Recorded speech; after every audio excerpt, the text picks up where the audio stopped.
प्रिय विद्यार्थी मित्रांनो, मी दीपाली कुलकर्णी देशमुख माझ्या विंग्स ऑफ फिजिक्स या चॅनलमध्ये आपल्या सगळ्यांचं मनपूर्वक स्वागत करते। आपण मोमेंटम सिरीज सीईटी नीट साठी बघतो आहोत आणि त्याचा आज पार्ट 3 आपण बघणार आहोत आणि चॅप्टर आहे थर्मल प्रॉपर्टीज ऑफ मॅटर। एकूण 3 भागात आपण हा चॅप्टर संपवणार आहोत आणि सगळ्यात महत्वाचं याचा अभ्यास करताना तुम्ही जास्त भर पीवायक्यू वर द्या, कारण हा नवीन ऍड झालेला आहे। तर 2020 सालापासून जे सगळे पीवायक्यू करा आणि ही सांगितलेल्या तिन्ही भागामध्ये जे शॉर्टकट जे ट्रिक्स सांगितलेले आहे त्याचा अभ्यास करा, म्हणजे साधारणतः 2 ते 2.5 तासामध्ये तुमचा हा सगळा चॅप्टर संपायला पाहिजे। आणि 1 मार्काचं वेटेज आहे। मागच्या वर्षी 2023 साली 24 शिफ्ट मध्ये 24 प्रश्न पडलेले आहे, म्हणजे एका शिफ्ट मध्ये 1 प्रश्न याच्यावर पडलेला आहे। आणि म्हणून मी सांगितलं की एका पानामध्ये मी जे सगळे काही शॉर्टकट सांगितले त्याच्या सुपर नोट्स बनवा ते आणि पीवायक्यू करा। पीवायक्यू साठी सोपं काम केलेलं आहे। चॅनलवर विंग्स ऑफ फिजिक्स चॅनलवर जायचं, प्लेलिस्ट मध्ये जायचं आणि तिथं थर्मल प्रॉपर्टीज ऑफ मॅटरचे जे काही शॉर्ट्स व्हिडिओ बनवलेले आहेत पीवायक्यू सध्या 14च बनवून झालेले आहेत, पण अजून बनवले जातील, तर ते बघा। जेव्हा कधी तुम्हाला कंटाळा येईल अभ्यास करताना तेव्हा ते शॉर्ट व्हिडिओ बघा, म्हणजे थेअरीचा अभ्यास लेक्चर मध्ये होईल ह्या सगळ्या आणि पीवायक्यूचा अभ्यास तुमचा शॉर्ट व्हिडिओ मध्ये होईल। या पद्धतीने आपण सगळ्या चॅप्टरचं करणार आहोत, जेणेकरून तुमचा कमी वेळात अभ्यास व्हावा। ठीक आहे, वेळ न वाया घालवता आपण सुरू करू। आज आपल्याला कन्सेप्ट शिकायची आहे थर्मल कंडक्टिव्हिटी। म्हणजे कंडक्टिव्हिटी माहितीये तुम्हाला, थर्म म्हणजे हीट, म्हणजे आपली हीट एका टोकाकडून दुसऱ्या टोकाकडे वाहून जाणार आहे आणि म्हणून आपल्याला कन्सेप्ट शिकायची थर्मल कंडक्टिव्हिटी। मग आता कुठलीही गोष्ट जेव्हा एका ठिकाणाहून दुसऱ्या ठिकाणी वाहून जाते तेव्हा त्याला विरोध होतो आणि म्हणून ही हीट वाहून जाताना त्याला जो विरोध होणार आहे त्याला म्हणायचं थर्मल रेझिस्टन्स। म्हणजे आपल्याला 2 गोष्टी शिकायच्यात, कोइफिशियंट ऑफ थर्मल कंडक्टिव्हिटी आणि थर्मल रेझिस्टर। आणि ह्या थर्मल रेझिस्टन्सवर बरेचसे पीवायक्यू विचारले गेलेले आहेत आणि म्हणून ह्या सेक्शनवर काय काय प्रश्न विचारले जातील तेही मी तुम्हाला सगळं सांगणार आहे आणि कन्सेप्ट पण मी व्यवस्थित समजून सांगणार आहे तुम्हाला, तर नीट लक्ष द्या। आता ही थर्मल कंडक्टिव्हिटीची कन्सेप्ट शिकण्याकरता एक स्टीम चेंबर घ्यायचा, म्हणजे याच्यामध्ये गरम वाफ येते, एका टोकाने येते दुसऱ्या टोकाने निघून जाते।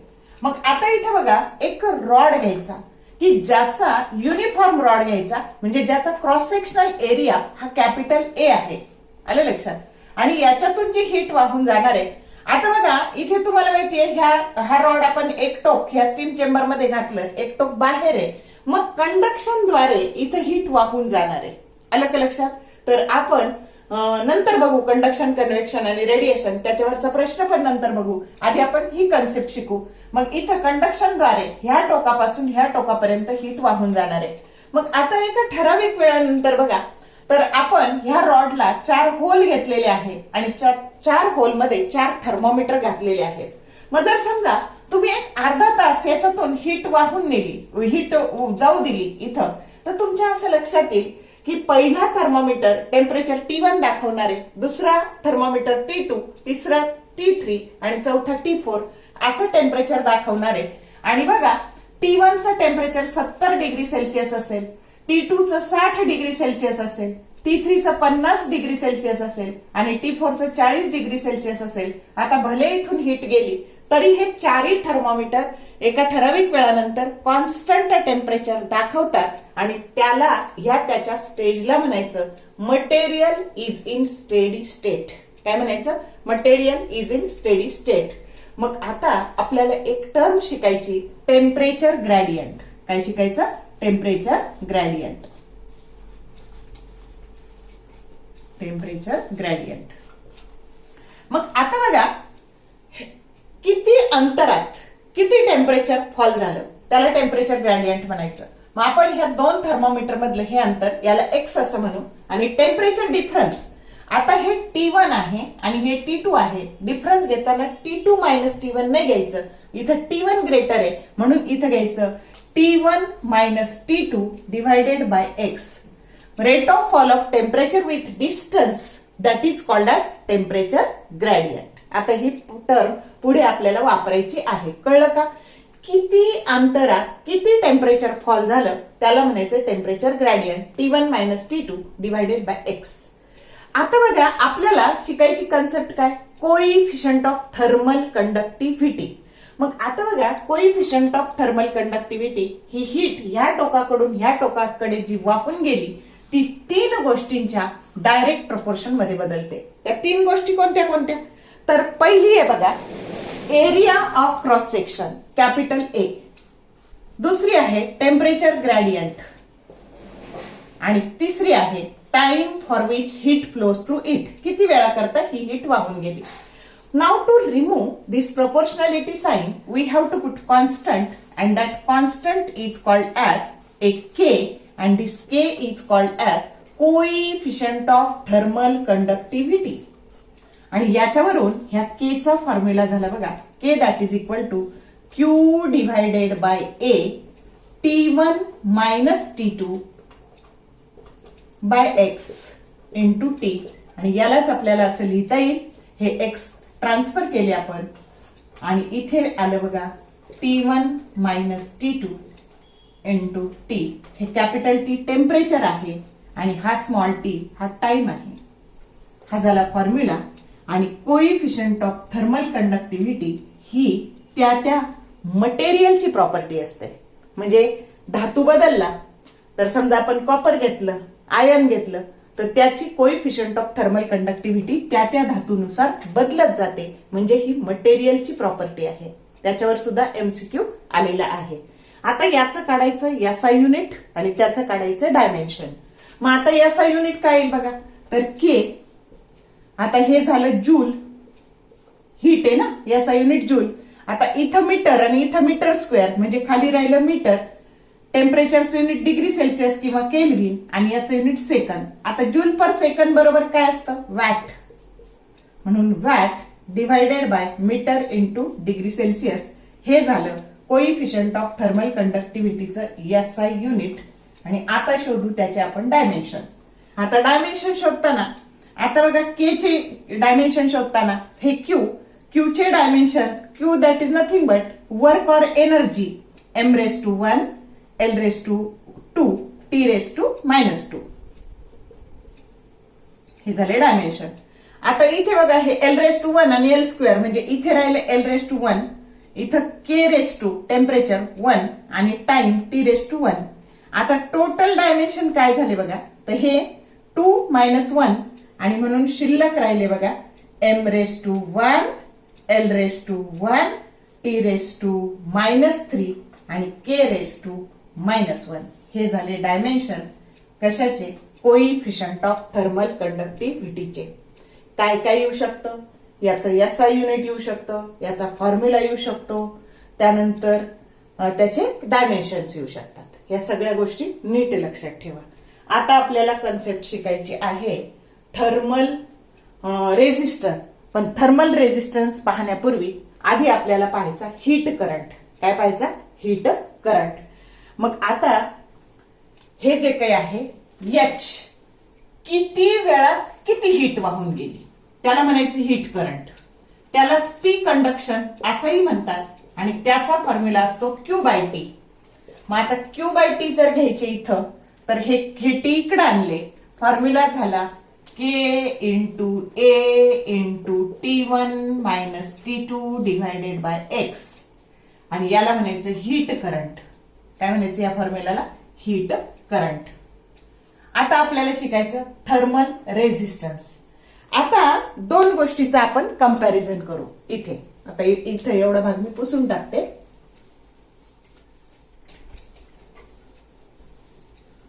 आता बघा आपल्याला इलेक्ट्रिक करंटची कन्सेप्ट आधी आपण बघू.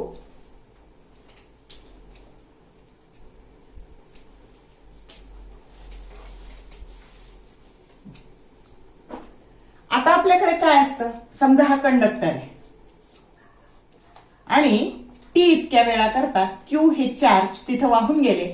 मग करंट आपण घेतो क्यू बाय टी, किती वेळात किती चार्ज वाहून गेले. हा झाला इलेक्ट्रिक करंट. आता इथे काय वाहून जातं, हीट. आणि म्हणून किती वेळात किती हीट वाहून गेली त्याला म्हणायचं हीट करंट. त्यालाच पी कंडक्शन असं म्हणायचं आणि त्याचा फॉर्म्युला असतो क्यू बाय टी. आता हे क्यू चार्ज आहे आणि इथे ही अमाऊंट ऑफ हीट आहे.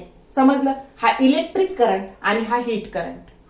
आता तुम्हाला असं माहितीये V that is equal to I R, आणि म्हणून आर बरोबर बघा व्ही बाय आय, आणि याला म्हणायचं इलेक्ट्रिक रेझिस्टन्स. कोणता रेझिस्टर? Electric resistance.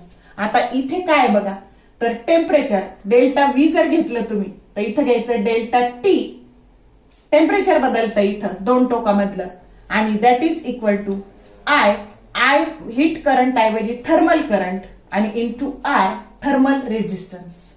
आणि याच्यावरून थर्मल रेझिस्टन्सचा फॉर्म्युला झाला thermal resistance that is equal to delta T divided by H. H म्हणजेच काय, तर P conduction that is equal to Q by T, आणि यालाच तुम्ही असं म्हणू शकता डेल्टा टी म्हणजे T1 minus T2 divided by Q by T, आणि हा झाला फॉर्म्युला कशाचा? थर्मल रेझिस्टन्सचा. आता ह्या क्यू बाय टी ची किंमत टाकायची आणि त्याचा फायनल फॉर्म्युला शोधायचा. आता बघा थर्मल रेझिस्टन्स याच्यावर खूप सारे न्यूमरिकल्स येतात आणि आलेले आहेत, आणि म्हणून इथे टाकू आपण T1 minus T2 divided by Q by T चा formula K into A into T1 minus T2 by X.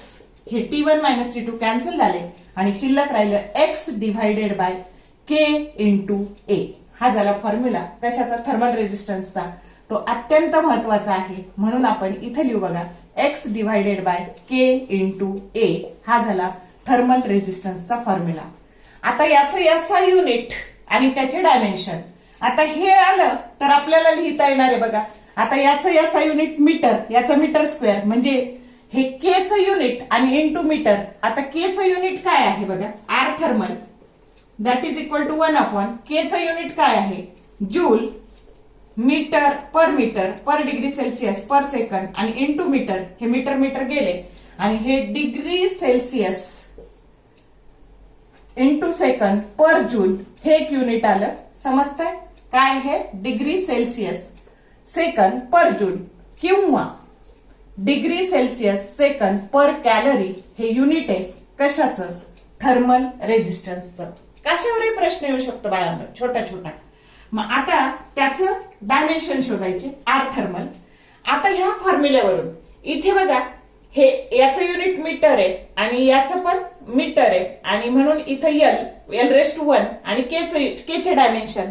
आता हे के चे डायमेन्शन्स आहे आणि इंटू एल रेस टू 1 केलं तर ते एल रेस टू 2 झाले, आणि म्हणून डायमेन्शन झाले बघा M raise to 1, L raise to 2, T raise to -3, K raise to -1. आणि टोटल आता हे डिनॉमिनेटरचे न्यूमरेटरला गेले तर M raise to -1, L raise to -2, T raise to 3, K raise to 1. हे झाले डायमेन्शन कशाचे? थर्मल रेझिस्टन्सचे. हे कशाचे? कोइफिशियंट ऑफ थर्मल कंडक्टिव्हिटीचे, आणि हे कशाचे? थर्मल रेझिस्टन्सचे. तर अशा पद्धतीने हे सगळे छोटे छोटे प्रश्न येऊ शकतात. कन्सेप्ट कळाली का? हे इलेक्ट्रिकल रेझिस्टन्स हा थर्मल रेझिस्टन्स कसा रिलेट होतो. इथं चेंज इन पोटेन्शियल डिफरन्स, इथं काय होतं? Change in temperature. समजलं? किती अंतरात किती टेम्परेचर बदललं. तर ह्या पद्धतीने हा फॉर्म्युला, सगळेच फॉर्म्युले महत्वाचे, पण याच्यावर बरेचसे प्रश्न विचारले गेलेले आहेत. मग समजली का कन्सेप्ट तुम्हाला थर्मल कंडक्टिव्हिटीची? तर या पद्धतीने हे सगळं विचारलं जातं. आता आपण शिकू न्यूटन्स लॉ ऑफ कुलिंग. त्याच्या आधी एक छोटासा प्रश्न कंडक्शन, कन्व्हेक्शन, रेडिएशन वरचा एवढा बघू काय विचारला जातो. खूप सोपे सोपे पण प्रश्न कधी कधी असतात. तुमचा टाइम मॅनेजमेंट व्हावं म्हणून सोपे पण प्रश्न टाकलेले असतात. आणि आता आपल्याला पाहायचंय heat always flows from higher temperature to lower temperature and there are 3 modes of transfer of heat. पहिला आहे कंडक्शन, दुसरा आहे कन्व्हेक्शन, आणि तिसरा आहे रेडिएशन. या 3 मोड्सद्वारे हीट एका ठिकाणची नाही, हायर टेम्परेचर पासून लोअर टेम्परेचर पर्यंत वाहून नेली जाते. मग आता बघा इथे एक धातूचा रॉड आहे, मेटल रॉड. त्याचं एक टोक आपण हातात धरलं आणि एका टोकाला हीट दिली, तर ह्या टोकाला हीट दिली तरी हे टोक त्याचं गरम होतं, आणि अशी जी हीट वाहून जाते, आलं का लक्षात? पार्टिकल जागा सोडत नाही, पण एक पार्टिकल, इथले पार्टिकल, हा एक पार्टिकल शेजारच्याला आपली हिट देतो. असं करत करत या टोकाची हिट या टोकापर्यंत वाहून जाते. Means without actual migration of hit, migration of particle, heat flows from higher temperature to lower temperature, that is called as conduction. आणि जनरली हा हळूहळू घडणारा उष्णता वहनाचा प्रकार आहे. आणि हे कुठं घडतं तर हे सॉलिड्स मध्ये घडतं. समजलं?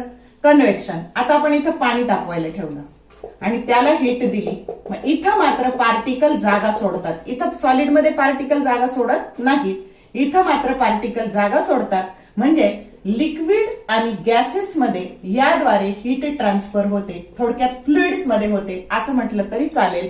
तर in convection the heat always flows from higher temperature to lower temperature with actual migration of the particle. आणि याच्यापेक्षा ही स्लो प्रोसेस आहे, याच्यापेक्षा ही थोडी हळूहळू थोडी फास्ट घडणारी प्रोसेस आहे. फास्टर लिक्विड आणि गॅस म्हणजे फ्लुइड मध्ये हे उष्णता वहन या प्रकारे होतं. आणि रेडिएशन, समजा आपण असे अर्थवर आहोत आणि हा सूर्य उगवला रे उगवला की त्याची जी हीट आहे ती आपल्यापर्यंत इलेक्ट्रोमॅग्नेटिक वेव्हच्या स्वरूपात येते, त्याला आपण रेडिएशन असं म्हणतो. याला मीडियम असलं तरी चालतं, नसलं तरी चालतं. आणि हा fastest mode of transfer of heat आहे. समजलं? अशा प्रकारे there are 3 modes of transfer of heat. आणि याच्यावर एक सोपं एमसीक्यू आलेला आहे बघा, PYQ. Dash dash is not a mode of transfer of heat. Option 4 दिलेले, कंडक्शन, कन्व्हेक्शन, सी होता सब्लिमेशन आणि डी होता रेडिएशन. मग कोणता modes of heat of transfer नाही तर सब्लिमेशन. एवढं सोपं प्रश्न येऊ शकतो. म्हणूनच मी नेहमी सांगते की टेक्स्ट बुक हे तुम्ही बारीक बारीक सगळं लाईन टू लाईन नीट वाचा. टेक्स्ट बुक बाहेरचं काहीही येत नाही. ठीक आहे. आता शेवटचा आर्टिकल मी फक्त ज्याच्यावर प्रश्न पडलेले आहेत तेवढाच भाग घेतलेला आहे, कारण मला माहितीये तुमच्याकडे वेळ हा खूप कमी आहे. आता आपण घेऊ Newton's law of cooling. Newton's law of cooling. आता आपण काय करतो न्यूटन्स लॉ ऑफ कुलिंग मध्ये एक कॅलरीमीटर घेतो आणि ह्या कॅलरीमीटर मध्ये असं 2/3 कॅपॅसिटी हॉट वॉटर घेतो आणि याला आपण म्हणतो बॉडी आणि याचं टेम्परेचर त्याला म्हणतो थीटा. आणि सराउंडिंगचं याच्यात एक थर्मोमीटर घालतो आणि आपण त्याचं जसा जसा वेळ जातो तसं तसं आपण त्याचं टेम्परेचर मोजतो आणि सराउंडिंगचं टेम्परेचर असतं थीटा 0. या पाण्याचं टेम्परेचर त्याला म्हणायचं बॉडी, त्याला म्हणायचं थीटा आणि सराउंडिंगचं टेम्परेचर थीटा 0. आता जसं जसं वेळ जाणार आहे तशी त्याची हीट लॉस होणार आहे आणि ही हीट कशाच्या डायरेक्ट प्रोपोर्शन मध्ये बदलते. तर आता समजा ह्याचं टेम्परेचर 70 असेल आणि सराउंडिंगचं टेम्परेचर 30 असेल तर 70 वजा 30 म्हणजे काय, तर ह्या सराउंडिंग पेक्षा ह्या बॉडीचं टेम्परेचर कितीने जास्त आहे आणि त्याला म्हणायचं excess of temperature of the body over the surrounding. समजलं याचं नाव काय, तर या सराउंडिंग पेक्षा किती टेम्परेचर याचं जास्त आहे त्याला म्हणायचं excess of temperature of the body over the surrounding. आणि हे प्रपोर्शनॅलिटी साइन काढून टाकायला आपण एक कॉन्स्टंट पुट करतो आणि त्याला के म्हणा, सी म्हणा, काही पण म्हणा. C is the constant of proportionality. आता हा एक लॉ आहे आणि इथे असाही लॉ लिहिता येतो, rate of fall of temperature that is directly proportional to the excess of temperature of the body over the surrounding provided that this excess is very small.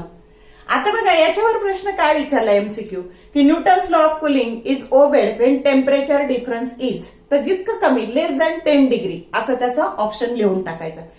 तुम्हाला 4 ऑप्शन दिलेले आहेत तर सगळ्यात छोटा आहे लेस दॅन 10 डिग्री आणि तो त्याचा ऑप्शन आहे. तर या पद्धतीने असे 2 फॉर्म्युले आपल्याला न्यूटन्स लॉ ऑफ कुलिंगचे लिहिता येतात. मग आता बघा याच्यावर एक rate of fall of temperature देतात, दुसरा विचारतात किंवा हे कॉन्स्टंट ऑफ प्रोपोर्शनॅलिटी काढायला विचारतात. आलं का लक्षात? तर या पद्धतीने याचे जे सगळे पीवायक्यू आहेत तर ह्या टाईपची प्रॅक्टिस चांगली करा आणि त्याचे जे पीवायक्यू आहेत तर ते प्लेलिस्टला टाकलेले आहेत बघा, सोडवून टाकलेले आहेत. 1 मिनिटात एक होऊन जाईल. आता याच्यावर आणखी एक प्रश्न काय येतो बघा. तर समजा असा तुम्ही टेम्परेचर अगेन्स्ट टाइमचा ग्राफ काढता. आता एक बॉडी आहे आणि तिचं टेम्परेचर इथं टी आहे, हा थीटा म्हणा टेम्परेचर फार तर. आता टी आहे म्हणजे 70 आहे. आता टी पासून T1 पर्यंत, T1 पासून T2 पर्यंत आणि T2 पासून T3 पर्यंत हे जे काही टेम्परेचर आहे, तर हा टेम्परेचर डिफरन्स हा सारखाच आहे.